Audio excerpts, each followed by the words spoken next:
हर इंसान इतना समर्थ नहीं होता कि वो दान कर सके। कालचक्र में उलझा होने की वजह से और अपनी ही जिम्मेदारियों के बोझ के तले दबा हुआ हर इंसान अपने आप को इतना समर्थ नहीं पाता कि वो चैरिटी कर सके, वो दान कर सके।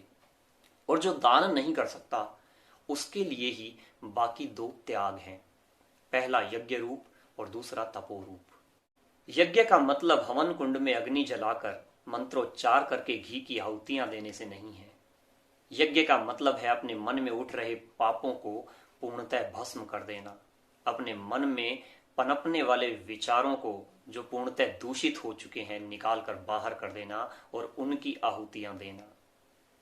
जब कोई जाने अनजाने में आपका अहित करे और उसके बाद भी आपके मन से उसके लिए दुर्भावनाएं या दुर्विचार ना निकलें, ये यज्ञ है। जब आपका अपना आपके लिए कोई त्याग करता है, उस त्याग का फल जब आपको फलित होता है तो उस त्याग की कदर करना। जो आज हम अपनी कामयाबी पर इतराते फिरते हैं, जो हम कामयाबी में अपने आप को कर्ता मान चुके हैं, न जाने कितने व्रत और उपवास रखे हैं आपकी माता ने, न जाने कितनी त्याग और तपस्याएं की हैं आपके पिताजी ने, तब ये कामयाबी का सुरूर आपके चेहरे पर चढ़कर बोलता है। न जाने आपके परिवार के हर एक इंसान ने जो आपके लिए मन में वास्तव में प्रेम रखता है, उस इंसान की कदर करना यज्ञ है। जब किसी लड़की का सरकता हुआ दुपट्टा हमारी निगाहों का केंद्र ना बने और उसके लिए दिल से अच्छाई पैदा हो, ये यज्ञ है।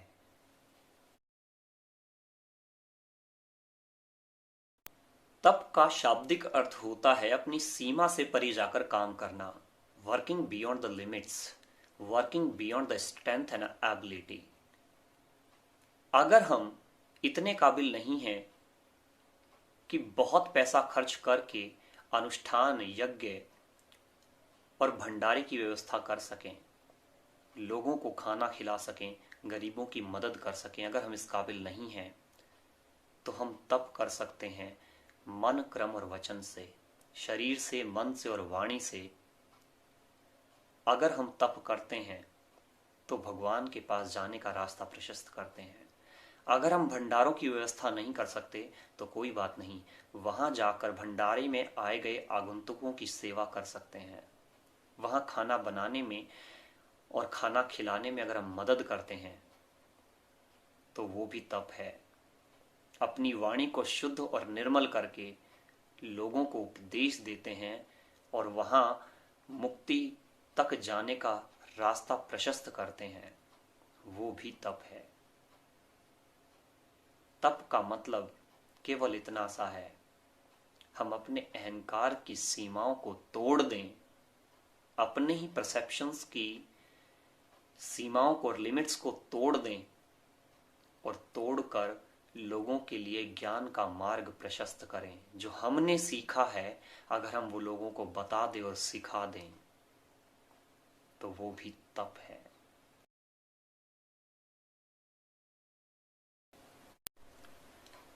गीता के संपूर्ण ज्ञान के बाद, संपूर्ण अध्यायों के बाद ये बात समझ में आई कि अगर हम वास्तव में कॉन्शियस हैं, अगर हम केवल जीवात्मा हैं, ये शरीर हमारा खुद का है ही नहीं, ये प्रकृति की देन है, तो हम ये बात समझ जाएंगे कि हम इस प्रकृति में कुछ लेकर आए ही नहीं थे और वास्तविकता ये कहती है कि हम लेकर जाने वाले भी नहीं हैं।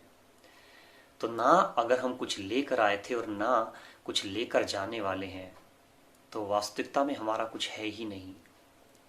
इस भावना को अंगीकृत कर लेना, इस तरीके को या इस विचार को पूरी तरह से समझ लेना, यही वास्तव में दान है। जो कुछ भी हमारे पास है उसका सर्वस्व त्याग, वास्तव में दान तो यही है।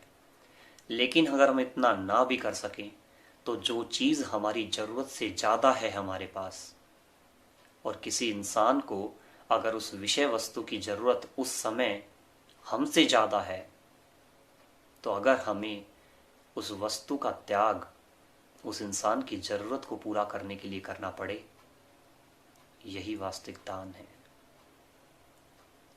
ये जितना आसान कहने में लगता है उतना आसान है नहीं। इस कोर्स को शुरू करने के बाद मैं कई दिनों तक असमंजस में था कि मुझे ये बात इस कोर्स में शामिल करनी चाहिए या नहीं करनी चाहिए, पर मेरा फर्ज और मेरा उद्देश्य इस बात को कैमरे के सामने खोलने पर मजबूर करता है। और मैं उम्मीद करता हूं कि आप भी इस बात को व्यक्तिगत नहीं लेंगे। तथ्य ऐसा कहते हैं कि हमारे हिंदुस्तान में इस समय पंजीकृत और अपंजीकृत, रजिस्टर्ड और अनरजिस्टर्ड 20,000 से ज़्यादा ऑर्फेनेज हैं, अनाथालय। और इन 20,000 अनाथालयों में लगभग 50 लाख बच्चे रहते हैं। आप सोच के देखिए, वो 50 लाख बच्चे जिन्हें अपनी ज़िंदगी को यापित करने के लिए या ज़िंदगी गुजारने के लिए न जाने कैसे कैसे कठिन दौर से गुजरना पड़ता होगा, डेली कितनी यातनाएं सहन करनी पड़ती होंगी। उसी तरह हमारे हिंदुस्तान में लगभग 1,000 ओल्ड एज होम, वृद्धाश्रम है।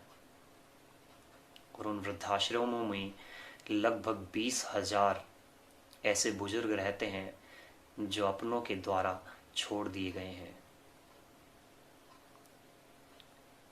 उनकी पीड़ा का अंदाजा लगाने पे शायद हमारी आंखों से वो पानी निकल जाए जो सूख सा गया है। हम न जाने अपने ऐशो आराम पे कितना पैसा खर्च करते हैं, न जाने कितनी वो चीज़ें करते हैं जो अगर हम ना भी करें तो भी हमारा काम चल सकता है। मैं ये नहीं कहूँगा कि आप अपना सर्वस्व दान कर दें, लेकिन एक छोटी सी पहल करके देखिए और केवल इतना सा काम कीजिए जो आप अपने या अपने बच्चे के जन्मदिन पे 5,000 रुपये खर्च करते हैं। बड़ा सा केक लाके, कैंडल जला के एक छोटा सा काम कीजिए। बस उस केक को अनाथालय के बच्चों के बीच ले जाकर काटिए और अपने हाथों से वो केक का छोटा सा टुकड़ा उन यतीम लोगों को खिलाकर देखिए। शायद आपको आपका कृष्ण नजर आए, शायद भगवान नजर आए। वृद्धाश्रम में जो लोग रहते हैं, जो अपनों के द्वारा छोड़ दिए गए हैं, उनके साथ बैठ के एक बार कैरम की वो बाजी खेलिए जिसके लिए वो तरस गए हैं। एक बार उनके साथ बैठ के चेस खेलिए, जिंदगी के अनुभवों को सीखिए उनसे। तब आपको पता लगेगा कि अपनों के छोड़ने का दर्द क्या होता है। और दर्द देना मेरा उद्देश्य नहीं है, पर मैं ये चाहता हूं कि आप इतना तो कर सकते हैं कि पैसा खर्च करने की बजाय, केवल पैसा खर्च करने की बजाय उन लोगों का सहारा बन के देखिए। अगर इस संपूर्ण गीता के कोर्स के बाद आपको अंश मात्र भी ऐसा लगता है कि आपको वो काम करना चाहिए जो दूसरों की मदद कर सके, तो छोटा सा काम कीजिए। आप जितना भी